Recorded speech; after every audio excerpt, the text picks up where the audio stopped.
Welcome to wealth upgraded guys. मेरा नाम है आकाश और मैं हूँ एक एनआईएसएम सर्टिफाइड रिसर्च एनालिस्ट। आज की इस वीडियो में हम जानने वाले हैं कैसे हम प्रॉफिट एंड लॉस स्टेटमेंट को इंटरप्रेट कर सकते हैं और कैसे उसका इन डेप्थ एनालिसिस कर सकते हैं।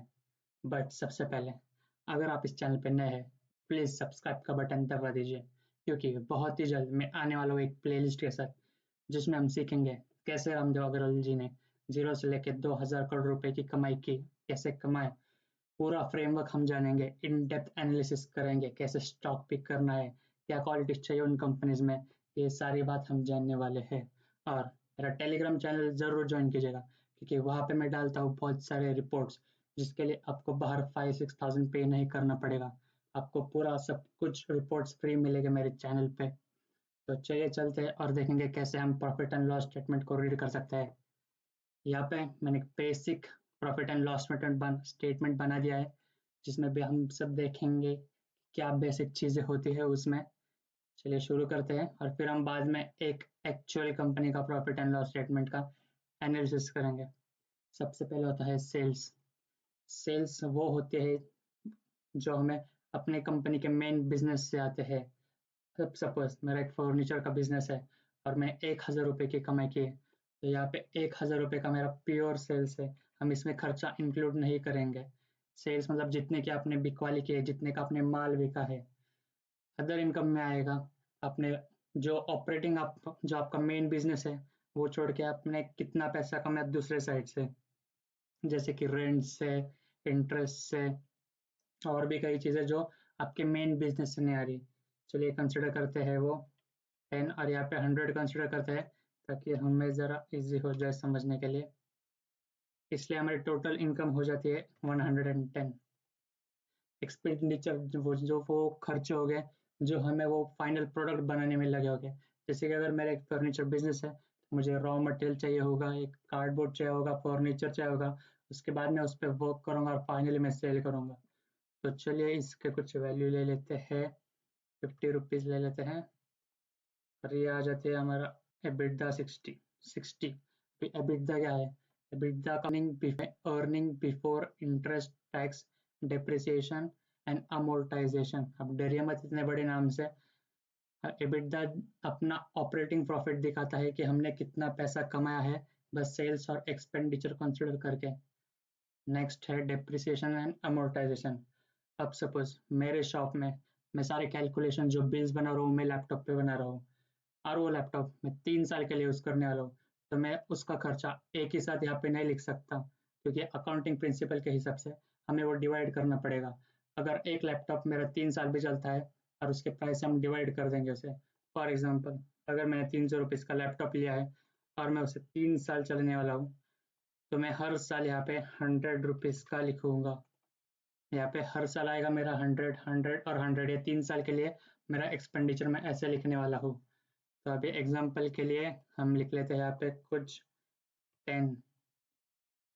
अभी EBIT क्या होता है? Minus EBITDA minus depreciation and amortisation हमारा होता है एबिट, जो कि है 60 - 10, वो है 50। अगर आपने कुछ लोन लिया है तो उसका आप उस पर आपको इंटरेस्ट भी पे करना पड़ेगा, तो वो इंटरेस्ट यहाँ पे आएगा। और एबिट मतलब earning before interest tax. Interest हम लिख लेते हैं 10 रुपीज़। अभी EBT वापस से एबिट माइनस इंटरेस्ट, वो आता है हमारा 50 - 10, 40। अब टैक्स तो हमें हर चीज़ पे पे करना ही पड़ेगा, तो अकॉर्डिंग टू द कुछ स्लैब होगा उसके अकॉर्डिंग हम टैक्स पे करेंगे गवर्नमेंट को। हम कर लेते हैं वो कुछ कंसिडर वापस से 5। गाइस ये सारे इमेजिनरी नंबर्स है, ये बस मैं आपको कैलकुलेशन सिंपल होने के लिए आपको बता रहा हूँ। अब हम अर्निंग बिफोर टैक्स में से टैक्स भी माइनस कर लेंगे। अब हमारा फाइनल आता है अर्निंग आफ्टर टैक्स, या फिर हम उसको कहते हैं प्रॉफिट आफ्टर टैक्स या फिर पैट। ये आता है 40 - 5, 35। हमारा पैट है 35। मतलब जहाँ पे हम 100 रुपीज़ का हम सेल्स कर रहे हैं, वहाँ पे हमारा पैट आ रहा है, हमारे हाथ में रह रहे हैं 35, सब हम खर्चा निकल गए। तो ये स्ट्रक्चर है प्रॉफिट एंड लॉस स्टेटमेंट का। आई होप आपको ये समझ गया होगा। मैं वापस से एक बार रिपीट कर देता हूँ। फर्स्ट होता है हमारा सेल्स, देन होता है हमारा अदर इनकम, इन दोनों के एडिशन से हमारा बनता है टोटल इनकम। जो भी खर्चा होगा जो हमारे फाइनल मटेरियल के लिए लगा वो होगा हमारा एक्सपेंडिचर। फिर टोटल इनकम माइनस एक्सपेंडिचर हमारा आएगा ऑपरेटिंग प्रॉफिट, या हम उसको कहते हैं EBITDA, earning before interest tax depreciation and amortisation. अब उसमें से हम अपना डिप्रिसिएशन एंड अमोर्टाइजेशन भी माइनस कर देंगे। फिर हमारा आता है अर्निंग बिफोर इंटरेस्ट टैक्स या एबिट। उसमें से हम फिर इंटरेस्ट माइनस करेंगे और फिर हमारे पास बचेगा अर्निंग बिफोर टैक्स। फिर अर्निंग बिफोर टैक्स में से हम टैक्स भी माइनस करेंगे। फिर हमारा आता है अर्निंग आफ्टर टैक्स या प्रॉफिट आफ्टर टैक्स, या हम उसे पैट कहते हैं शॉर्ट फॉर्म में। तो एक बेसिक स्ट्रक्चर है प्रॉफिट एंड लॉस स्टेटमेंट का। अब हम देखेंगे actual profit and loss statement और किसको कैसे एनालिसिस करना है, और इन डेप्थ एनालिसिस करेंगे हम इस प्रॉफिट एंड लॉस स्टेटमेंट का। तो चलिए चलते हैं। ये मैं निकाल देता हूँ। ये मैंने profit and loss statement download किया है हैप्पीएस्ट माइंड का। हम जा रहे हैं लेफ्ट टू राइट, 21, 20, 19, 18, 70। ये एनुअल रिपोर्ट है। तो चलिए देखते हैं कैसा सेल्स बढ़ रहा है विद ईयर। सेल्स ये मैंने आपको लेफ्ट जो भी टर्म्स है या मैंने आपको बता दिया क्या है। अब हम फिगर्स के साथ देखते हैं। 430, 443, 590, 698, 760। तो हमारा सेल्स इंक्रीज हो रहा है हर साल। तो ये अच्छी बात है, हमारा सेल्स बहुत अच्छे इससे प्रोग्रेस हो रहा है, तो ये कंपनी के लिए अच्छी बात है। अब देखते हैं अदर इनकम। 15, 16, 11, 15, 23। तो अदर इनकम पहले इंक्रीज हो रहा था फिर डिक्रीज हो गया और वापस से अब इंक्रीज होना चालू हो गया। तो ये भी एक अच्छी बात है हमारे लिए, क्योंकि एट लास्ट वो इंक्रीज होना चालू हो चुका है। टोटल इनकम देखेंगे हम इन दोनों का एडिशन 445, 460, 601, 714 एंड 784। तो टोटल इनकम भी हमारा इंक्रीज हो रहा है। ये बहुत ही अच्छी बात है, क्योंकि अगर कंपनी इतना माल बेच रही है तो कुछ तो कंपनी में बात है, कंपनी मैनेज कर रही है सब कुछ। अब हम देखेंगे एक्सपेंडिचर, कुछ और मैन्युफैक्चरिंग एक्सपेंसेस। ये थे 4.25 और ये सारे वैल्यूज करोड़ में ऑफ कोर्स। फिर 5.68, 3.91, 4.49, 1.84। तो हमारे मैन्युफैक्चरिंग एक्सपेंसेस विद टाइम कम हो रहे हैं। पहले 5 था फिर 3 हो गया फिर वापस थोड़ा इंक्रीज हुआ और अभी बहुत ही कम हो चुका है 1.84। तो कंपनी अपने एक्सपेंडिचर जो मैन्युफैक्चरिंग एक्सपेंस है उसको कम किए जा रही है, तो एक अच्छी बात है। मटेरियल कंज्यूम जीरो है क्योंकि एक हैप्पीएस्ट माइंड एक आईटी कंपनी है, तो वहाँ पे कुछ इतना आएगा नहीं। पर्सनल एक्सपेंसेस देख लेते हैं। 309, 344, 381, 441, 450। तो कंटिन्यूसली पर्सनल एक्सपेंसेस इंक्रीज हुए जा रहे हैं कंपनी के, तो ये एक चिंता की बात है। नेक्स्ट देखते हैं हम सेलिंग एक्सपेंसेस। 3, 2.5, 2.69, 2.63, 0.69। तो लास्ट ईयर वापस से बहुत कम हो चुका है सेलिंग एक्सपेंस। 2.63 से सीधा 0.69 हो चुका है, तो एक अच्छी बात है। और ये बहुत वोलेटाइल है, ऊपर नीचे जा रहा है, तो ये ठीक है, ये चलता है। एडमिनिस्ट्रेटिव एक्सपेंसेस देखेंगे। 113, 107, 143, 151, 118। तो एडमिनिस्ट्रेटिव एक्सपेंस भी लास्ट ईयर कम हुए हैं। आपने अब तक एक बात रियलाइज की होगी कि लास्ट ईयर सारे एक्सपेंस ऑलमोस्ट कम हुए हैं। अभी टोटल एक्सपेंडिचर हम देखेंगे इन सब का एडिशन 429, 460, 531, 599, 570। अगेन जो हमने ऑब्जर्वेशन किया था लास्ट ईयर एक्सपेंस कम कम हुए कंपेयर टू उसके प्रीवियस ईयर। अब देखते हैं हम अपना ऑपरेटिंग प्रॉफिट 190, 98.83, 58.82, -16.87, 0.8। तो ये वापस से इंक्रीज होते हुए जा रहे हैं। हमने लेफ्ट से राइट पढ़ा, बट हम राइट से लेफ्ट जाएंगे क्योंकि हम 17, 18, 19, 20, 21 ऐसा जाएंगे। फिर था हमारा एबिटदा। अभी ऑपरेटिंग प्रॉफिट और एबिटदा लेके अगर किसको इसमें डाउट आ रहा है, तो ऑपरेटिंग प्रॉफिट वो प्रॉफिट है जो हम कंपनी के मेन बिजनेस से कमा रहे हैं, इसमें अदर इनकम इंक्लूड नहीं होता। एबिटदा में अदर इनकम भी इंक्लूड होता है। तो ये भी 15 -0.29, 70, 114, 213। हमारा ऑपरेटिंग प्रॉफिट भी कंटिन्यूस इंक्रीज होते जा रहा है, तो एक अच्छी बात है। डेप्रिसिएशन देख लेते हैं। 5, 6, 20, 20, 20। ऑलमोस्ट सेम है डिप्रिसिएशन वैल्यू हमारी कुछ लास्ट 3 सालों से। ये ठीक है। अदर राइट ऑफ्स हमारे जीरो है। हम देखते हैं अर्निंग बिफोर इंटरेस्ट टैक्स आ चुका है हमारा, फिर उस पर हम इंटरेस्ट पे करेंगे। और फिर हमारा आता है अर्निंग बिफोर टैक्स, वापस हम उस पर टैक्स कुछ पे करेंगे, फिर हम टैक्स को इंक्लूड करेंगे और फाइनली हमारा आता है profit and loss for the year. तो ये था 4.24 माइनस 13, 33, 84 161। कंटिन्यूसली 2018 से इंक्रीज हो रहा है हमारा प्रॉफिट एंड लॉस, तो एक अच्छी बात है। तो ये था guys profit and loss statement का बेसिक इंटरप्रिटेशन कैसे करना है।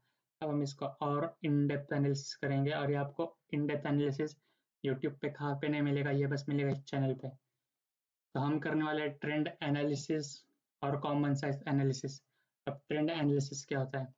अब सपोज हमारी थी 100 रुपीज थी, 100 रुपीज हमारा सेल्स था इस साल, और नेक्स्ट ईयर हो गया ये 110। तो ये कितने का इंक्रीज है, ये है 10% का इंक्रीज। तो हम इसे कहते हैं ट्रेंड एनालिसिस, जिससे हमको परसेंटेज में हमें समझता है कि कितना ग्रोथ हो रही है सेल्स में। तो चलिए देखते हैं। मैं यहाँ पे फॉर्मूला लिख देता हूँ, इक्वल टू, अगर आपको एक्सेल इतना अच्छा नहीं आता तो आप देख लीजिए formula, final divided by initial -1, previous year आप कह सकते हैं। 21 लिखेंगे, फिर 21 का अपॉन 20 करेंगे और -1 करेंगे। आ चुका है 0.8987। इसको हम कर लेते हैं परसेंटेज में कन्वर्ट, तो आ गया 9%। अब हम सीधा इसको ट्रैक कर लेते हैं। ओके, यहाँ मेरे आ चुके हैं वैल्यूज। इसका मीनिंग क्या होता है अब ये बता देता हूँ मैं। 3%, 430 से 443, 3% का जंप था। 443 से 590, 33% का जंप था। 590 से 698, 18% का जंप था। 698 से 760, 9% का जंप था। तो हम देख रहे हैं यहाँ पे सेल्स वैल्यू इंक्रीज हो रही है, बट एक्चुअल में सेल्स ग्रोथ नीचे जा रही है, 3389। तो ऐसे एक्चुअल एनालिसिस होता है, बस ये पढ़ने से एनालिसिस नहीं होता, पूरा हमें इन डेप्थ एनालिसिस करना पड़ता है। तो चलिए मैं इसे नीचे ट्रैक को टोटल इनकम तक। टोटल इनकम में भी हमें सेम चीज़ें दिख रही है, यहाँ पे कंटिन्यूस इंक्रीज हो रहा है, बट यहाँ पे हम देख सकते हैं हमारी ग्रोथ, टोटल इनकम ग्रोथ कम हो रही है। 31 थी, फिर 19, फिर 10। मतलब यहाँ पे पहले 31% से इंक्रीज हो रहा था, फिर 19% से इंक्रीज हो रहा था, और अब 10% से इंक्रीज हो रहा है। तो हमारी से यहाँ पे टोटल इनकम ग्रोथ भी स्लो हो रही है। अब हम एक्सपेंडिचर के लिए करेंगे common size analysis. Common size analysis क्या होता है guys? अगर हमने 100 रुपीज़ का सेल्स किया, और हमें उसमें कुछ जो हमने मटेरियल लिया उसका एक था कुछ 10 रुपीज़ एक्सपेंस, जो मटेरियल की वैल्यू थी हमने इम्पोर्ट कराया कहाँ से, वो 10 रुपीज़ का था। तो ये है हमारा 10% ऑफ रेवेन्यू। इससे हमें क्या पता चलता है कितना परसेंट हमारा खर्चा था कंपेयर टू रेवेन्यू। देखते हैं यहाँ पे, वापस से हम इक्वल टू करेंगे manufacturing expense divide by sales. Manufacturing expense कितना परसेंट है सेल्स के, एंटर दबा देंगे। वापस से हम इसे परसेंटेज में कन्वर्ट कर लेंगे। डेसिमल में नहीं लिया इसलिए वो जीरो दिख रहा है गाइस, वो जीरो नहीं है।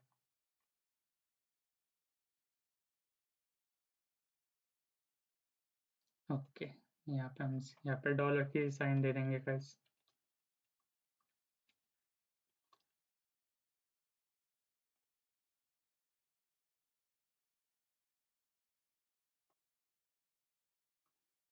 गाइस हम ये सेम रख रहे हैं इसलिए वहाँ पे डॉलर की साइन देनी पड़ेगा। फॉर्मूला एक बार देख लीजिए वापस, यहाँ पे भी है, यहाँ पे आप देख लीजिए एक बार, और फिर अपने एक्सेल शीट आप कर सकते हैं।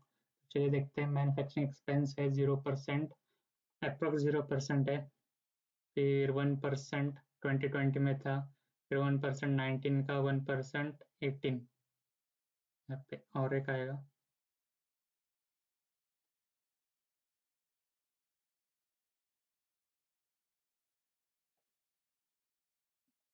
सेवनटीन का था 1%। देखते हैं हम सबसे ज़्यादा कौन सा एक्सपेंस आ रहा है। सबसे ज़्यादा हमें यहाँ पे एक्सपेंस दिख रहे हैं जो कि पर्सनल एक्सपेंस, जो कि था पहले 41% ऑफ रेवेन्यू जो है 2017 का, फिर 45% ऑफ रेवेन्यू 18 का, फिर 50% इसका, 58% इसका और 59% इसका। तो इससे हमें पता चल रहा है कि जो मेजर हमारा एक्सपेंस है वो जा रहा है पर्सनल एक्सपेंस है, तो हमें इसे कंट्रोल करना पड़ेगा फ्यूचर में जाके। नेक्स्ट हमारा एक्सपेंस देख लेते हैं हम, administrative expenses 15, 14, 19, 20, 16। Again last year हमारा एडमिनिस्ट्रेटिव एक्सपेंस हमने कम किया है, तो एक अच्छी बात है। पहले 20% था रेवेन्यू का, फिर 19% था रेवेन्यू का, अब 16% है बस रेवेन्यू का। तो इसका मतलब कंपनी कुछ काम कर रही है एडमिनिस्ट्रेटिव एक्सपेंसेस को कम करने के लिए। अब हम देख लेते हैं टोटल एक्सपेंडिचर। 57% था फाइल पहले, फिर 61, फिर 70, फिर 79 और 75। जैसे कि हमने यहाँ पे भी ऑब्जर्वेशन किया था, इस साल कंपनी ने अच्छे एक्सपेंसेस मैनेज किए, जो हमें यहाँ पे भी दिख रहा है। पहले 79% था रेवेन्यू का, जो कि 698, और अब बस 75% है 760 का। तो एक अच्छी बात है, रेवेन्यू हमारा कम हो चुका है, एक्सपेंडिचर कम हो चुका है, सॉरी। अब हम यहाँ पे वापस से करेंगे ट्रेंड एनालिसिस।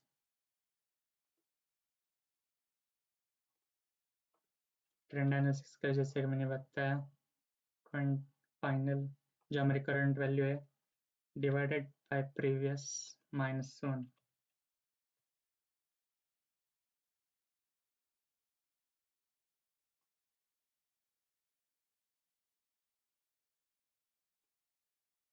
ये नहीं आएगा।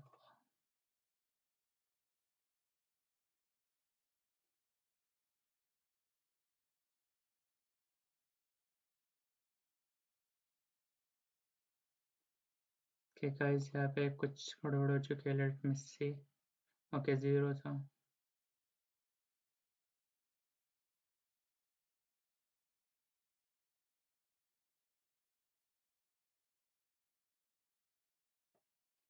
मेरे से फॉर्मूला में गलती हो चुकी है गाइस, एक सेकंड बस।